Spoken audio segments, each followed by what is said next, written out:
алдында, Алланың алдында қорғалған ұлы адамның біреуі, ең жоғарғы дәрежедегі ол жесір әйел болады. Пайғамбарымыз жесірлерді өте жоғары көтерген. Қазақ тарихында да жер дауы мен жесір дауы мұндаға дейін келген. Сондықтан жесірді баспа оның тәңірі бар деген қазақта ұлы нақыл бар. Енді ерте кездегі жесірлікпенен қазіргі замандағы жесірлікті екеуін қатар қоюға келмейді. Себебі ол кезде, ерте кезде бауырмашылық та көп еді. Мынандай қоғаммен араласу, әйелдердің етене көпшілік араласуы да жоқ еді ол кезде. Бауырлар шешетін, туған туыс бар, ел бар, жұрт бар еді. Қазір ондай мүмкіншілік жоқ. Тіпті біздің күнделікті өмірімізде бір туған ағайындардың өзі бірін-бірін көрмей бөлініп кетіп жатқан жағдайлар бар. Сондықтан әйел адамның шариғи тұрғысы бойынша 4 ай 10 күн күйеуі қайтыс болғандағы күтетін айдет уақыты. Егер ол аяғы ауыр болса, бала босанғанша сол әулеттің келіні, яғни сол үйін сақтайды, сол балалар үйден шықпайды деген сияқты үкімдер ол әйелге жүреді. Егер жесір қалған әйел оның қызметін жасайтын адам болмаса, оның жағдайларына қарайласатын адам болмаса, әйел адам үйге байланып отырсын деген сөз түсінік емес. Бізде түсінік былай: үйге байланып отыру керек деген сөздің аясында шықпай бір жерде қабырғаның ішіне байлану деген түсінік шығады. Жоқ, олай емес. Бұл әйел күйеуге шыға алмайды ары қарай.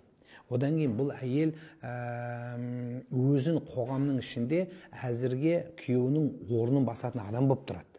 Балаларын жетілдіретін адам болады. Сондықтан да бұған шектеулер бар. Бірақ бұл деген сөз әйел адам анда бармау керек, бұнда бармау керек, оюлы киім кимеу керек, оюлы киім кимеу керек, немесе ертеден кешке дейін қара жамылып, өкіріп жылай беру керек деген сөз бар. Бұл қате сөз. Бұл дұрыс емес. Неге? Ол мүмкін ерте кезде болған шығар. Бірақ қазіргі заманның қоғамда бала, мысалы, әйелдің күйеуі қайтыс болды делік. Балалар мектепке бару керек. Бұл баланы мектепке апарып, оның жиналысы, сабағына кім барады? Әйел ертеден кешке өкіріп жылай берсе, оның баланың тағдыры, оның психологиялық жағдайы не болады? Әкем өлді, шешемді ауырып өліп қалғаннан не қайыр бар? Бізде сондай түсінік бар. Әйел жылай беру керек, боздай беру керек, келген адам келген сайын өкіріп жоқтау айта беру керек деген сөз ол дұрыс нәрсе емес. Одан кейін бізде мына ел көрсету үшін істелінеді, шыңғырып жылау керек, эмоциясын сыртқа шығару керек. Содан кейін бәрі көргенде ой жақсы көреді екен дейді. Егер әйел адам жыламаса, яки жылауған көрсете алмаса, онда бір өлімін күтіп жүрген сияқты елдің ішінде сондай түсінік пайда болды да. Одан кейін әйел адам енді ешқайда шықпау керек. Енді біздің қазақ халқы әйелді қорғаштағаннан кейін, оны әлсіз деп есептегеннен кейін үйден шығармай бүйтіп күтіп баптаған шығар. Бірақ ол бүгінгі таңдағы қазақ қоғамындағы әйелге келмейді ол. Өйткені біздің жасыратын жоқ. Күйеу бар әйелдердің өзі күйеулері балаларымен өмірмен қызықтырмайды бізде. Мектепіне бармайды, жиналысына бармайды. Сұраңызшы, қай әке баласының жиналысына барыпты? Бармайды ешкім бізде. Бәрімен анасы. Енді сонда күйеу қайтыс болып ертеден кешке дейін боздап отыра берсе, баланың тағдыры не болады? Сонда оның жылағаны 20 жылдан кейін ақтауға лайықты бола ма? 20 жылда баланың, мысалы, мейлі 1 жылдық қалып қалды. 1 жыл емес, балаңыз 1 күн сабаққа бармай қалса, бір программадан қалып қалып жатқан заман қазір. Сондықтан бұны бұндай жаңағы оқшаулатып, төртпектеп анау болмайды, саған мынау болмайды деген келмейтін шығар. Әлбетте әйел адам өзі иманды, салиқалы болса, селкілдеп тойда билемейтін шығар енді. Кеше ғана күйеуі қайтыс болып. Бірақ бір әйел бір күйеуге байланып қалады, сонымен өмір өтеді деген сөз қате. Шариғат бойынша күтетін 4 ай 10 күні бар. Қазақ дәстүрінде жылдық енді болмаса, жылынан кейін ары қарай өз өмірін өзі сүйлеп, балаларын өз тірлігін өзі жалғастырады. Осындай кезде айтпақ болғаным, мына сырттан ақыл айтатындар, саған мынау болмайды, саған мынау болмайды деп, онсыз да шектеліп атқан күйеуінен ажырап, балаларымды қалай ақ қоям деп тағдыры сан саққа жүгірген адамды одан бетер желкесіне отырып басу бізде көбейіп бара жатыр. Осы нәрсе қойылу керек. Біріншіден, әйел тұсау кеспейді деген. Ол не? Өзі өлтірді ма қолдан? Жоқ, ол күйеуінің өлуіне кінәлі ма? Адам жан берсе Құдайдың әмірімен беретін шығар, ол Құдайдың тағдырымен болады ғой. Әйелдің не кінәсі бар бұл жерде? Әйел туған туыстарына араласып, оның қуанышына қатысып, баланың кестесі салиқалы әйел болса, ода тұрған не бар? Әже болған аналар бар, ода тұрған не бар?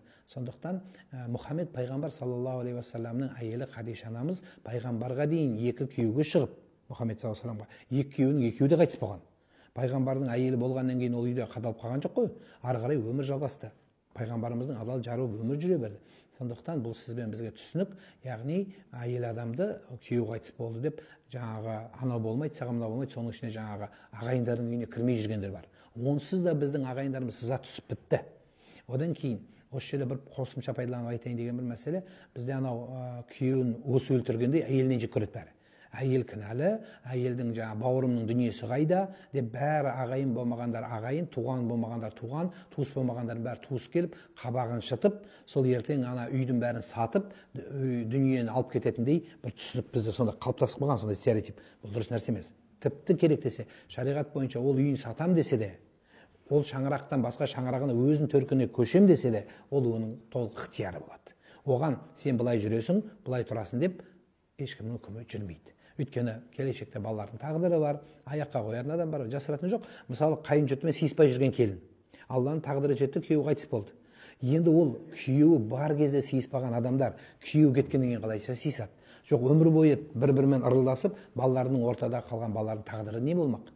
Сондықтан мен айтқан болар едім, егер ол саналы әйел болса, ішкілікке салынбаған, өз істеген ісіне өзі жауап бере алатын болса, оның жолына тосқауыл болудың аса қажеті жоқ. Жаңағы өзінің тиістелі шелпегін оқытып, Құранын оқытып, 4 ай 10 күн соған жар болып береді. Оның өз не үшін? Дүние бөлген кезде іштегі бала қалып қалды ма деген, сол балаға дүние бөлінеді. Соған үшін ғана. Әйтпесе, ол жерде жаңағы 4 ай 10 күндігін күткеннен кейін ары қарай өзі біледі.